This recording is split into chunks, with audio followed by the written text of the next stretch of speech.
अस्सलाम वालेकुम नाजरीन, मैं हूँ फहद हुसैन और आप सबको अपने इस स्पेशल शो में खुशामदीद कहता हूँ। नाजरीन, इवेंट बड़ी तेज़ी से होते हुए नज़र आ रहे हैं, जहाँ ग्लोबल फ्रंट के ऊपर अगर हम देखें तो जो रशिया और यूक्रेन के जो मामलात हैं वहाँ पे भी किसी किस्म की बेहतरी होते हुए नज़र नहीं आती। इनिशियली ख्याल ये किया जा रहा था कि जो मामलात हैं या जो एंड रिजल्ट है वो बड़ा ही जल्दी जो है वो होता हुआ नजर आएगा, लेकिन ऐसा होता हुआ फिलहाल अब तक जो है नजर नहीं आता।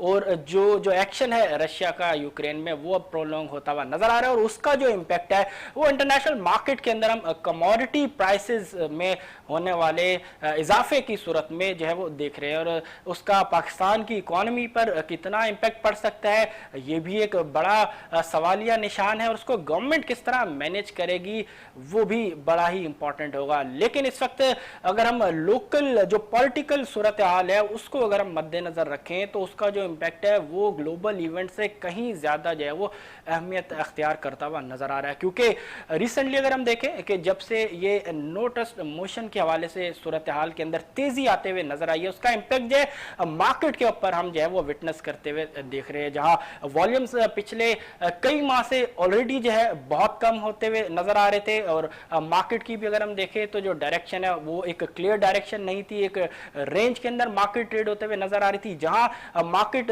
थोड़ा बढ़ना स्टार्ट करती वहीं कोई ना कोई पॉलिटिकल फ्रंट के ऊपर जो है कोई ऐसा इवेंट हो जाता कि जिसकी वजह से मार्केट जो है वो दोबारा नीचे आना शुरू होती है और इन्वेस्टर्स का जो कॉन्फिडेंस है वो बहुत ज्यादा जो है वो मुतासिर होता हुआ नजर आता। यही वजह है कि अगर हम देखें कि जो मार्केट है वो बेहतर परफॉर्म करते हुए नजर नहीं आई, बावजूद इसके कि जो कॉर्पोरेट प्रॉफिटेबिलिटी है वो अपने तहत बेहतर होते हुए नजर आ रही है। रिसेंट अगर हम नंबर्स देखें इंडस्ट्री के, जहां सीमेंट के जो रिसेंट नंबर्स आए हैं उसमें भी जो है बेहतर ग्रोथ होते हुए नजर आई है। खास तौर पे अगर हम बात करें जो रिसेंट कॉर्पोरेट जो अनाउंसमेंट हुई है उसमें हमने देखा कि जो टॉप लाइन थी, जो सेल्स थी कंपनीज की, उसमें बेहतर इजाफा होते हुए नजर आया। और जो रिसेंट जो ब्रीफिंग्स भी इवन जो कंपनी मैनेजमेंट्स ने जो है शेयर की इन्वेस्टर्स के साथ, वो भी बहुत ज्यादा पॉजिटिव नजर आए कि खास तौर पे मार्च ऑनवर्ड से जो सूरत हाल है डिमांड के पॉइंट ऑफ व्यू से वो बेहतर होते हुए नजर आएगी।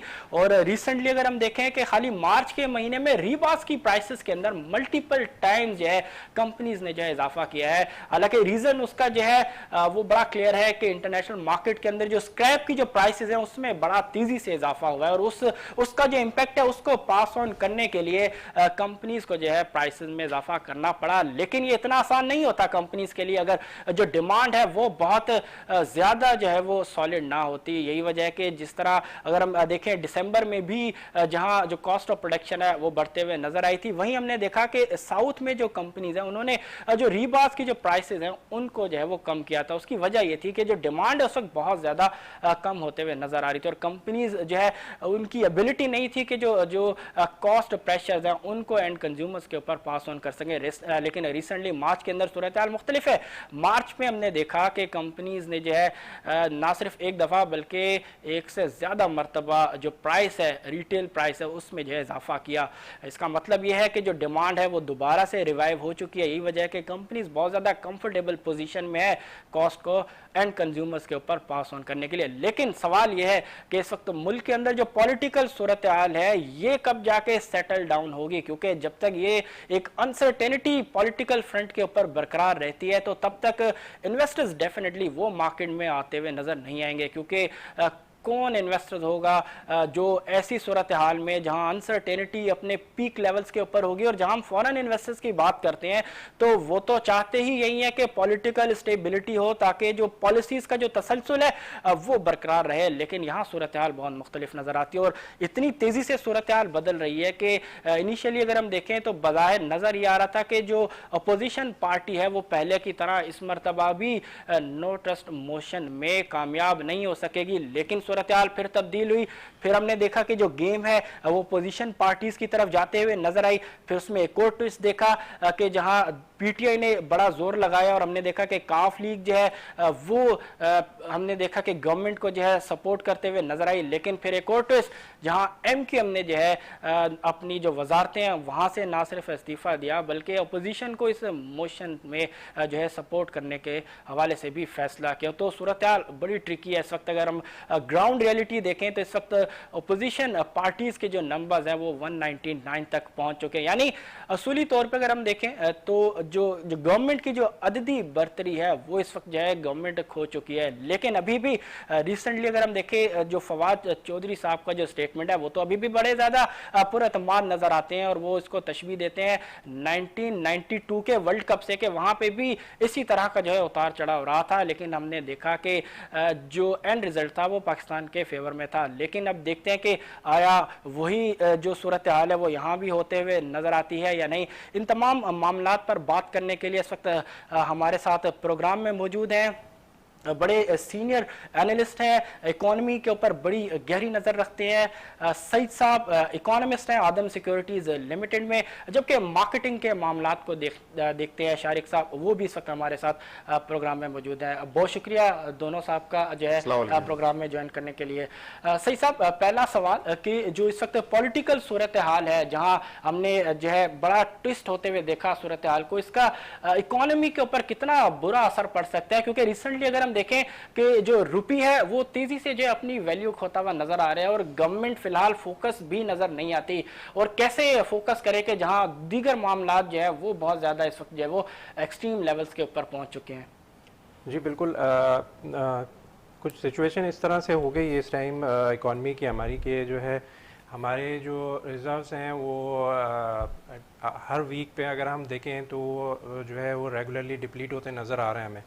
तो ज़ाहिर बात है अब जब हमारी एक्सटर्नल पेमेंट्स इंपोर्ट साइड पे भी बढ़ रही है और हमारे रिजर्व्स जो हैं वो भी जो है वो डिप्लीट हो रहे हैं, तो ज़ाहिर बात है फिर करेंसी पे प्रेशर तो आएगा। आप देखें हिस्टोरिकल हाई पे अपना हमारा जो है वो करेंसी स्टैम जा चुकी है, 183 भी क्रॉस करी है। तो इन सब चीज़ों का इम्पैक्ट ऑब्वियसली जो है वो हमारी करंट अकाउंट डेफिसिट पे, ट्विन डेफिसिट्स पे आएगा ऑब्वियसली।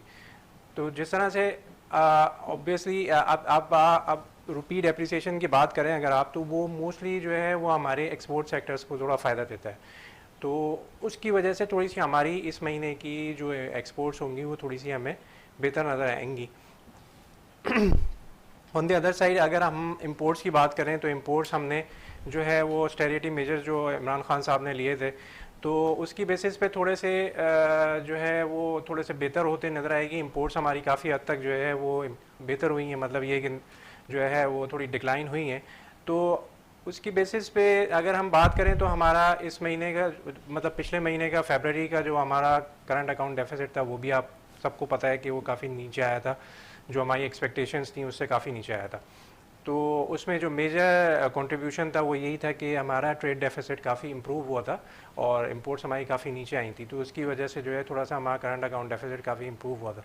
अब बात रह गई कि भाई जो है जो इस टाइम सिनेरियो चल रहा है, इमरान खान साहब रहते हैं नहीं रहते, या जैसे फवाद चौधरी साहब का आपने स्टेटमेंट दिया कि वो काफ़ी होपफुल है, ठीक है, और मतलब being in the political side and जो भी इस टाइम सिनेरियो है, गवर्नमेंट के जो लोग हैं वो ज़ाहिर बात है होपफुल तो हैं, वो ये चाह रहे हैं कि किसी तरीके से इमरान खान साहब को रोक लिया जाए, किसी तरीके से कोई ऐसा कॉन्स्टिट्यूशन आ जाए या कोई कॉन्स्टिट्यूशन की कोई ऐसा क्लॉज हो जिसकी बेसिस पे हम जो है वो अपोजिशन के अगेंस्ट जा सकें। अच्छा सही साहब, करंट अकाउंट डेफिसिट की आपने बात की, मैसिव डिक्लाइन, रिसेंट जो नंबर जारी किए गए स्टेट बैंक ऑफ पाकिस्तान की जानिब से, लगता है कि ये ट्रेंड जो है आइंदा आने वाले महीनों में भी जो है बरकरार रहेगा? और दूसरा ये कौन से ऐसे एलिमेंट्स रहे कि जिसमें हमने मैसिव रिडक्शन जो है करंट अकाउंट डेफिसिट के नंबर्स में देखा? देखिए बात ये थी कि हमने FY22 जो था ये हमारा 2020 और 2021 के अंदर हमने ये देखा था कि हमने इंपोर्ट्स जो हैं वो मेनली हमारी जो है कोविड की वजह से, जो कि हमारी फार्म इंडस्ट्री थी, हमारी एग्रीकल्चर इंडस्ट्री थी, उसके ऊपर काफ़ी इम्पैक्ट आया था कोविड की वजह से, तो हमने काफ़ी चीज़ें जो थी वो बाहर से इंपोर्ट करनी शुरू कर दी थी। और भी अलग रीजंस थे कि वीट कार्टलाइजेशन के पीछे भी बहुत सारे रीजंस थे, वीट कार्टलाइजेशन के, और शुगर माफिया था जो भी था, तो हमने काफ़ी चीज़ें जो थी वो बाहर से इंपोर्ट कर रहे थे हम, वीट और शुगर, तो उसका इम्पैक्ट भी आ रहा था। अब हमने ये देखा है कि पिछले 8 महीने के अंदर जो है वो काफ़ी चीज़ें जो है वो काफ़ी बेहतर हुई हैं। फूड हमारी इंपोर्ट्स जो है, जो कि हमारा एक अच्छा, फूड इंपोर्ट्स के अंदर कुछ कमी हुई है? उसके अंदर कुछ कमी आई है, प्लस जो हमारी कुछ मशीनरी इंपोर्ट्स थी पिछले महीने में, उसमें थोड़ा सा बेहतरी आई थी। लेकिन हमारा जो मेजर कंसर्न है जो कि हमारे इंपोर्ट बिल के ऊपर असरअंदाज होता है वो हमारा ऑयल इंपोर्ट बिल है। तो अगर ऑयल इंपोर्ट बिल हमारा वैसे ही था, वो हमारा जो तकरीबन 20-21% से महीने की बेसिस पे बढ़ा हुआ था। तो उसमें मेजर जो रीज़न था वो यही था कि जो रशिया और यूक्रेन का कन्फ्लिक्ट था उसकी वजह से ऑयल प्राइसेस जो इतनी बूम पे गई थी, $135-140 तक चली गई थी, तो वो उसका इम्पैक्ट भी आना था। जारी बात है, हमने जब ऑयल इंपोर्ट करते हैं। अच्छा, ऑयल प्राइसेस की आपने बात की, रिसेंटली हमने देखा कि जो इंडिया है वो एक ज़बरदस्त ऑफर है इस पूरी सिचुएशन को अगर हम देखें कि जहां रशिया जो है, क्योंकि अब बायस नहीं है रशिया के पास, अगर हम खास तौर पे यूरोप की साइड पे देखते हैं सैंक्शंस के बाद, तो अब एक्सपोर्ट करनी है। एशियन मार्केट भी एक बड़ी मार्केट है जहां इंडिया बड़ी मार्केट है, चाइना एक बहुत बड़ी मार्केट है रशिया के लिए। हमने देखा कि रिसेंट कुछ ऐसे मामलात जो है तय हो रहे हैं बैकडोर पे कि जहां पे एक बड़े डिस्काउंट के ऊपर जो है रशिया जो है ऑयल फरोख्त करने जा रहा है इंडिया को। तो लगता है कि पाकिस्तान को भी कोई ऐसा बेनिफिट जो है लेना चाहिए। हैविंग सेड के इसके डेफिनेटली फिर इम्पैक्ट भी हो सकता है कि सैंक्शंस वगैरह लग सकते हैं, लेकिन जहाँ इंडिया अगर ऐसा बेनिफिट ले सकता है तो पाकिस्तान क्यों नहीं? ये एक बड़ा आपने जो पॉलिटिकल साइड पे बड़ा ऐसा एक क्वेश्चन पूछा है जिसकी वजाहत मैं थोड़ा सा इस तरह से कर दूं कि देखें, इंडिया की जो स्टैंडिंग है वो FATF के रिलेशन से भी और डिफरेंट जो भी हमारे फोरम्स हैं इंटरनेशनली, उसमें इंडिया की पोजीशन काफ़ी स्ट्रॉन्ग है। ठीक है, उनके जो ताल्लुकात हैं US के साथ और G20 कंट्रीज़ के साथ वो काफ़ी स्ट्रॉन्ग है। पाकिस्तान जहाँ भी वो अपने रिलीजन की बेसिस पे कहीं भी बात करता है, चाहे वो OIC हो, चाहे वो EU हो आपका, या ये कि जो है UN की कोई मीटिंग हो, या उसमें पाकिस्तान फ़ौरन से जो है वो डिग्रेड होना शुरू हो जाता है। अभी इस टाइम कंसर्न ये हो गया हमारा कि हम FATF की ग्रे लिस्ट में भी रहते हैं या नहीं रहते। जो पिछले इवेंट्स हुए हैं, मैं गवर्नमेंट को उसके अंदर क्वेश्चन नहीं करना चाह रहा या उसको काउंटर नहीं करना चाह रहा, तो इंडिया उस चीज़ के अंदर बेनिफिट ले जाता है। कंपैरेटिवली अगर हम देखें तो जो फाइनेंशियल मसल्स हैं वो फिलहाल इंडिया के बेहतर हैं, तो इस तरह का रिस्क तो इंडिया उस चीज़ के अंदर बेनिफिट ले जाता है पाकिस्तान के कंपैरेटिवली। तो पाकिस्तान जो है वो चीज़ें जो है अफोर्ड नहीं कर सकता इस तरह से एट पार जाके जो है उसको। ठीक है शारिक साहब, पॉलिटिकल सूरत हाल पे अगर हम देखें तो बड़ी तेज़ी से सूरत हाल जो है वो कभी इस तरफ जो है जाती हुई नज़र आ रही है। कैसा देखते हैं कि अनसर्टेनिटी जो इस वक्त अपनी पीक्स पे है, ख़त्म होते हुए कितना टाइम लग सकता है? नहीं, अभी तक तो जो अनसर्टेनिटी है वो बस कंटिन्यूस जो है ना वो चलती रहेगी साथ में, अनलेस अनटिल के आपको जो है ना वो एक फैसले के ऊपर जो है ना वो गवर्नमेंट जो है ना वो आ जाए साथ में ना।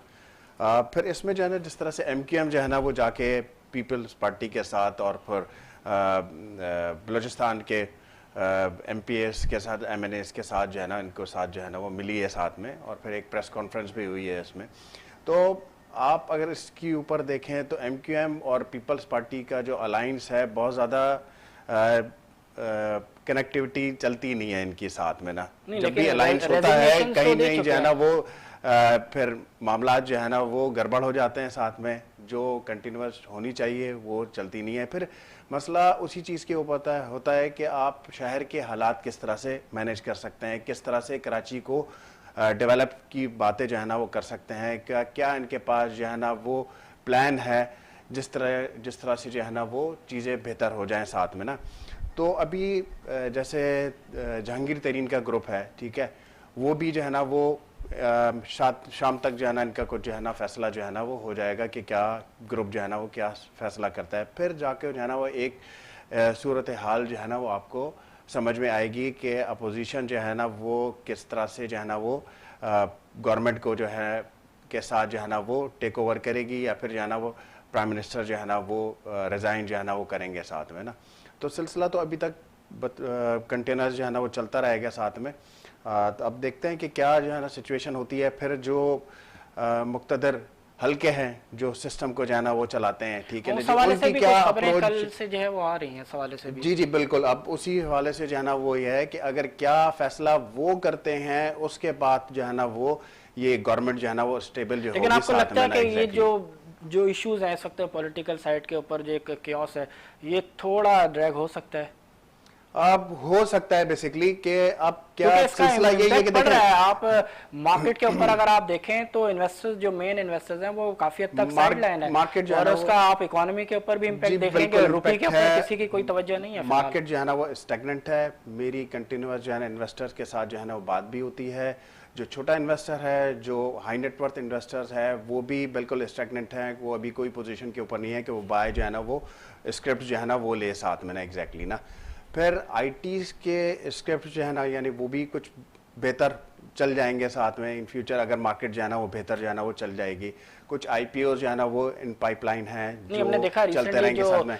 एक जो लिस्टिंग थी जेम बोर्ड के ऊपर, वो इसी सूरत हाल मार्केट कंडीशंस को देख के उन्होंने उसको जो एक्सटेंड की है। हाँ बिल्कुल एक्सटेंड जो है ना वो कर दिया साथ क्योंकि में ना, डेफिनेटली ऐसी exactly। सूरत हाल में तो कंपनी को वो वैल्यू, वो प्राइस नहीं मिल सकती। बिल्कुल बिल्कुल, इसी वजह से जो है ना वो थोड़ा सा सिलसिला को जो है ना वो डिसकंटिन्यू जो है ना वो किया हुआ है साथ में, ताकि जो है ना वो मार्केट जिस तरह से बेहतर हो तो चीज़ें जो है ना वो बेहतर होंगी और इन फ्यूचर जो है ना मामला जो है ना चलेंगे। मेरा अप्रोच ये है कि जिस तरह से ये सिचुएशन जो है ना वो बहाल हो जाती है तो मार्केट के अंदर जो है ना वो स्ट्रेंथ तो है एग्जैक्टली, क्योंकि आपने प्रॉफिटेबिलिटी जो है ना वो कंपनीज की जो है ना वो बेहतर है, ठीक है ना। अगर प्रॉफिटेबिलिटी बेहतर है तो ये मार्केट सेंटिमेंट के हवाले से जो है ना वो सिर्फ सिचुएशन जो है ना वो बनी हुई है। जिस तरह से ही मार्केट सेंटिमेंट जो है ना वो बेहतर हो जाते हैं तो मार्केट जो है ना वो ग्रो होगी इंशाल्लाह ताला साथ में ना। और मेरी अप्रोच है कि जाकर ये मार्केट जो है ना 44 के ऊपर है, 43 के ऊपर लेवल के ऊपर है, तो ये कंटिन्यूस जैसे सिचुएशन जो है ना बहाल हो जाती है तो ये फिर ग्रो होकर 46, 47 और इवन 4 की ये 50 के ऊपर भी जो है ना मार्केट जो है ना वो जा सकती है। लेकिन फिलहाल तो ऐसी सूरत फिलहाल अभी नहीं है, लेकिन अगर ये गवर्नमेंट जो है ना वो स्टेबल हो जाती है तो फिर जो है ना वो मार्केट जो है ना ठीक वो अच्छी है। सही चलेगी। साहब, महंगाई के हवाले से अगर हम बात करें, एक्सपेक्टेशन क्या है कि इस मंथ की क्या इन्फ्लेशन, क्या आप समझते हैं कि कोई किसी किस्म के कोई सॉफ्ट नंबर्स जो हम एक्सपेक्ट कर सकते हैं? क्योंकि रिसेंटली कुछ मेजर्स जो है ऐसे लिए गए गवर्नमेंट की जानिब से। बात वही है कि उसी चीज़ को कंसिडर करके हमने इस महीने की इन्फ्लेशन बनाई थी। काफ़ी मार्केट में लोगों की एक्सपेक्टेशन है कि इस दफ़ा इन्फ्लेशन जो है वो डिस्पाइट द फैक्ट कि जो है ग्लोबल इंटरनेशनल प्राइसेस और कमोडिटी प्राइसेस में काफ़ी बूम है, लेकिन हमारे यहाँ इन्फ्लेशन थोड़ी सी कंट्रोल रहेगी क्योंकि इमरान खान साहब ने जो रिलीफ दिया था आवाम को, तो उससे काफ़ी इम्पैक्ट हम एक्सपेक्ट कर रहे हैं। और मेरे हिसाब से इन्फ्लेशन इस महीने की हमारे इंस्टीट्यूशन के मुताबिक तकरीबन 12.5% और 12.40 के दरमियान रहेगी। मार्केट एक्सपेक्टेशन क्या है? मार्केट एक्सपेक्टेशन यही है कि जो है 12.5 से 13% की मार्केट में एक्सपेक्टेशन है। ठीक है। और महीने की बेसिस पे भी और मंथ ऑन मंथ की भी बात करें तो तकरीबन लोग यही एक्सपेक्ट कर रहे हैं 60 बिप्स से 70 बिप्स बढ़ सकती है इन्फ्लेशन। ज़्यादा इम्पैक्ट नहीं आएगा क्योंकि वो यही बात है कि वो हमने पास ऑन नहीं की थी प्राइसेस, जो इंटरनेशनल प्राइसेस बढ़ी थी तो उसको हाँ, ये एक बड़ा ज़बरदस्त फैसला था प्राइम मिनिस्टर इमरान खान बिल्कुल का। इमरान खान साहब ने काफ़ी अच्छा स्टेप लिया था। और इस टाइम जबकि इतनी क्रिटिकल सिचुएशन है गवर्नमेंट की अपोजिशन के अगेंस्ट में, तो उनका बहुत अच्छा एक स्टेप था। बस ये है कि थोड़ा सा, लेकिन लगता है कि इसको मजीद जो है गवर्नमेंट कितने मंथ तक जो है बेयर कर सकती है, क्योंकि डेफिनेटली एक बड़ी कॉस्ट है जो कि गवर्नमेंट को ऑब्जर्व करनी पड़ रही है। देखें अभी रिसेंट जो एक ओगरा की एक समरी आई है उसमें वो 20 रुपये से बढ़ाने की बात कर रहे हैं। तो अगर इस स्टेप को लेके अब जो है कल जो है 1 अप्रैल है, तो हो सकता है इमरान खान साहब आज रात में जो है अनाउंस कर दें कि हम जो है वो ओगरा की समरी को एक्सेप्ट नहीं कर रहे और जो है हम मजीद जो है, और सूरत हाल कुछ ऐसी है वैसे पॉलिटिकल साइड पे कि तो अगर नहीं वो है। इमरान खान साहब ऑब्वियसली वो प्राइस को नहीं बढ़ाएंगे, वो यही चाहेंगे कि जो है हम से आवाम को रिलीफ दिया जाए ताकि जो है उनकी पोजीशन थोड़ी स्ट्रांग हो। तो अगर जिस तरह आपने भी कहा कि ओगरा की जो समरी है तकरीबन 20 रुपये गालिबन आपने, तकरीबन 18 से 20 रुपए की, तो अगर 20 रुपये का इजाफा जो है वो तजवीज़ किया गया ओगरा की जानिब से और प्राइसेस को अगर इन्हीं लेवल्स के ऊपर जो है गवर्नमेंट बरकरार रखने का फैसला करती है, तो इट मीन्स कि जो सब्सिडी है, जो कॉस्ट है, वो फिर और ज़्यादा बढ़ जाएगी और गवर्नमेंट की जो पोजीशन है वो तो डेफिनेटली ऑलरेडी क्वेश्चनेबल है। IMF के साथ बातचीत जारी है, उसमें भी ये सूरत हाल जो उठाई गई है, रीजंस मांगे गए हैं कि जो आपने बेनिफिट दिए हैं उसको किस तरीके से गवर्नमेंट जो है वो कंट्रोल करेगी, बैलेंस कैसे करेगी। बिल्कुल। अब इस टाइम सिनेरियो ये है कि इमरान खान साहब या तो पॉलिटिक्स में अपनी स्टेबिलिटी को मेंटेन रख लें, या ये कि वो IMF की जो पॉइंट ऑफ व्यूज़ हैं उसको जो है देख लें, क्योंकि IMF का प्रोग्राम भी बड़ा ज़रूरी है। एक अगर हम देखें कि IMF अगर पीछे हो जाता है तो ऑलरेडी जहाँ पे प्रेशर्स हैं तो इंटरनेशनल जो इन्वेस्टर्स हैं वो फिर पीछे हो जाते हैं। देखिए इस दफ़ा IMF का जब भी इवेंट होता है एक पाकिस्तान में जो है वो कैपिटल मार्केट्स के अंदर काफ़ी अप्रिसिएशन देखने को मिलती है, लेकिन इस दफ़ा थोड़ा सा जो है अपोजिट था उसके, और जो है मार्केट में कोई ऐसा सेंटिमेंट डेवलप भी नहीं हुआ। प्लस ये कि जो अभी तक 4 तारीख से लेके जो आज तक जो है IMF की मीटिंग चल रही है उसके अंदर कोई ख़ास जो है प्रोग्रेस नज़र नहीं आई है। अब गवर्नमेंट भी यही कह रही है, डिस्पाइट द फैक्ट कि वो कुछ ऐसे जो है वो कोई इस तरह की जो है पॉइंट्स दे रहे हैं कि ये जो है सक्सेस की तरफ जा रहा है IMF प्रोग्राम और कंक्लूजन की तरफ जा रहा है। वैसे भी सबको पता है, मुझे नहीं लगता कि इस दफ़ा IMF पाकिस्तान को कुछ बेनिफिट दे पाएगा, क्योंकि जिस तरह का सिनेरियो है या तो आप जो है वो IMF की कंडीशंस को मान लें या आप इमरान खान साहब की सीट बचा लें। तो मुझे तो कुछ इस तरह का सिनेरियो नज़र आ रहा है। अच्छा शारिक साहब, प्रॉफिटेबिलिटी की आपने बात की थी, मार्जिन्स की आपने बात की थी, रिसेंटली क्वार्टर के हमने नताइज देखे, कुछ सेक्टर्स के ऊपर थोड़ा सा इम्पेक्ट पड़ा, ख़ास तौर पे उन सेक्टर्स के ऊपर जो कि रॉ मटेरियल इंपोर्ट करते हैं और मेजर कॉस्ट जो है वो रॉ मटेरियल के ऊपर डिपेंड करती है। और उनमें हमने देखा कि कई कंपनीज का जो रॉ मटेरियल है उसकी जो प्राइसेस है उसमें बड़ा एक सिग्निफिकेंट स्पाइक जो है देखने को मिला। ख़ास तौर पर अगर हम बात करें फ्लैट स्टील की, उनके मार्जिन जो है बहुत ज़्यादा डेंटेड हुए। लेकिन ओवरऑल सूरत हाल जो प्रॉफिटेबिलिटी है, ख़ासतौर पर डिमांड की अगर हम बात करें, वो डेफिनेटली भी इंटैक्ट है।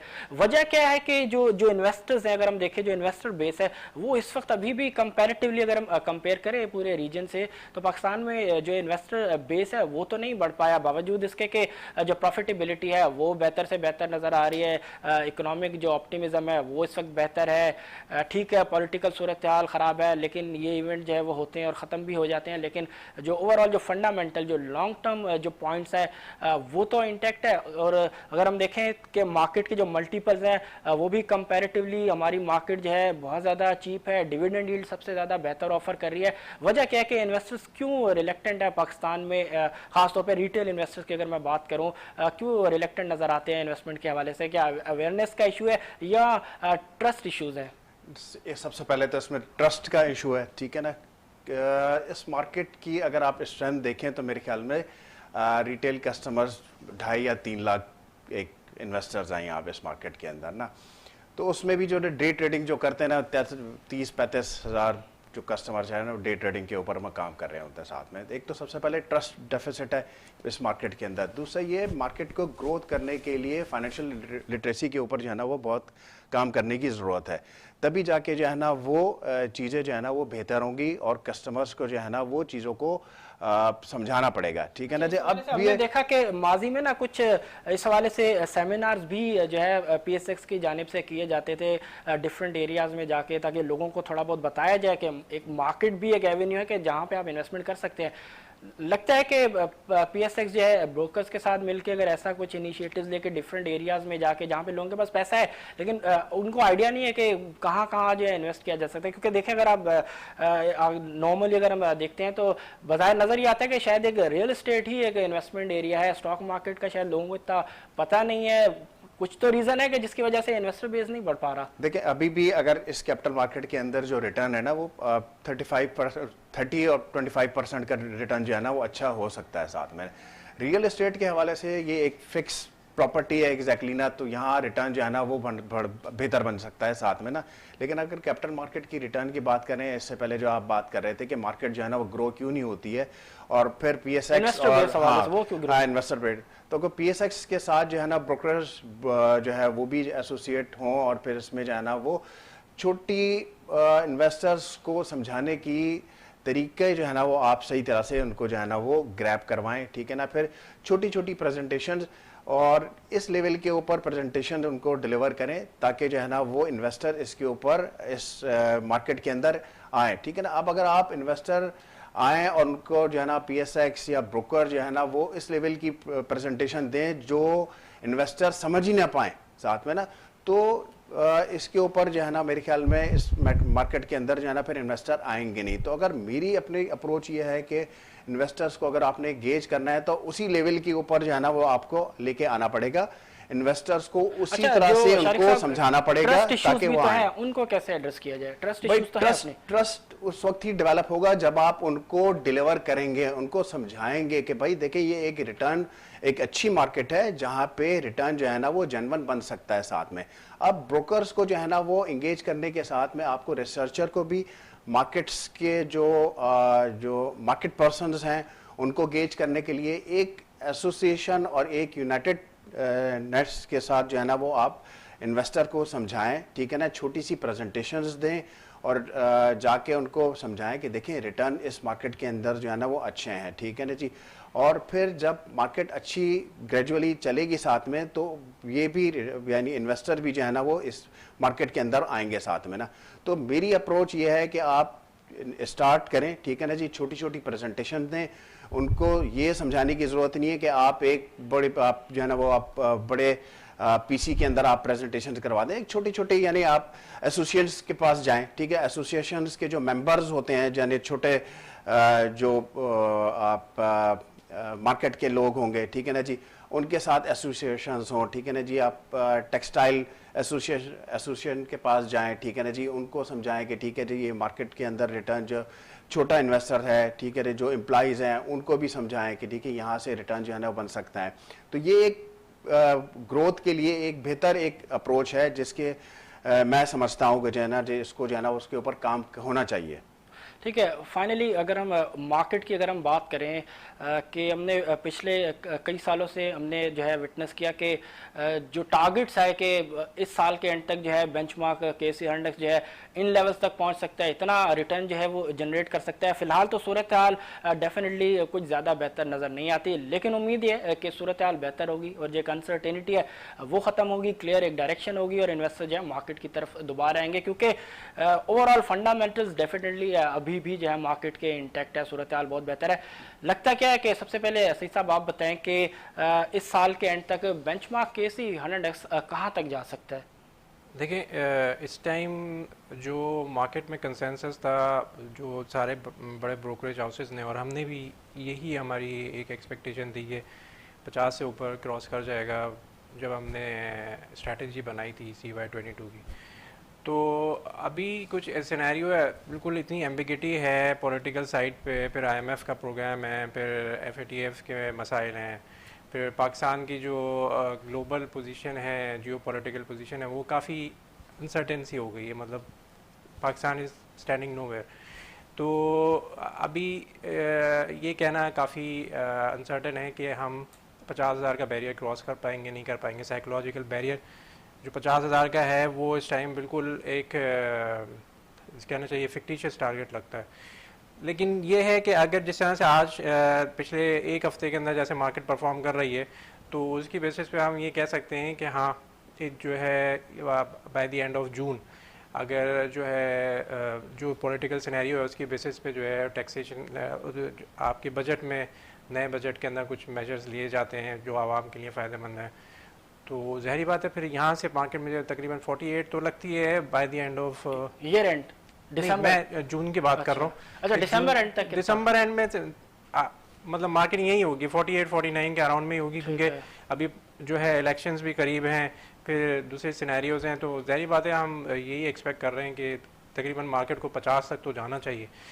जो मतलब जो नंबर्स हैं LSM के नंबर्स हैं, जो हमारी इंडस्ट्रियल परफॉर्मेंस है और जो GDP ग्रोथ की बात आ रही है, तो उसकी बेसिस पे बात करें तो मेरे ख्याल में 50 तक तो दिसंबर में 50 तो बनती है। ठीक है शारिक साहब, लगता है कि 49-50 तक इंडेक्स जा सकता है? बड़ा क्विकली, टाइम कम है। जी बिल्कुल जा सकता है। अच्छा इसमें मैं एक चीज़ जो है ना वो ऐड कर दूं जो हम डिस्कशन कर रहे थे साथ में ना, कल रजा बाकर जो है ना CDC गए हैं, ठीक है ना, और इसीलिए गए हैं ताकि जो है ना वो मार्केट को जो है ना वो एक स्ट्रेंथ मिले और इन्वेस्टर जो है ना वो उनकी जो है ना वो ब्रैकेट जो है ना वो ग्रो हो साथ में ना। ठीक है, तो वो इसलिए क्योंकि डेटाबेस जो है ना उनको जो है ना मर्ज करना था CDC के साथ और SBP के साथ ना। अब इसमें फ़ायदा ये होगा कि एग्जैक्टली जो ब्रोकर्स हैं एग्जैक्टली तो वहाँ फैसिलिटेट होंगे एग्जैक्टली तो उनको जो फॉर्म्स की जो डिफ़िकल्टीज होंगी, ठीक है ना जी, उनको ऑपरेशंस के जो मामलात होंगे वो बहुत बेहतर जो है ना वो ठीक हो है, यानी जाएंगे इस कि तरह से। जो मामलात हैं उनको स्मूथ करने के लिए जो स्मूथली वो step स्ट्रेंथन ले जो है ना वो करने के लिए ठीक है, ठीक ये है, यहाँ अच्छा पे- पॉजिटिव स्टेप। जी नाजरीन, आज आपने देखा कि हमने बड़ा तफसीली जायज़ा लिया और बड़ा ज़बरदस्त व्यू जो है शेयर किया। शुक्रिया भी आपका अदा करूँगा सईद साहब आपका और शारिक साहब आपका, कि आपने अपना कीमती टाइम जो है दिया अपने आज के इस हमारे शो के लिए। इंशाल्लाह अब अगले वीक आपसे मुलाकात होगी और देखते हैं कि नेक्स्ट वीक जब आपसे मुलाकात होती है तो तब तक पॉलिटिकल जो सूरत हाल है उसमें किस किस्म की जो है तब्दीलियाँ होती है। मुझे दीजिए नेक्स्ट वीक तक के लिए इजाज़त। अल्लाह हाफिज़।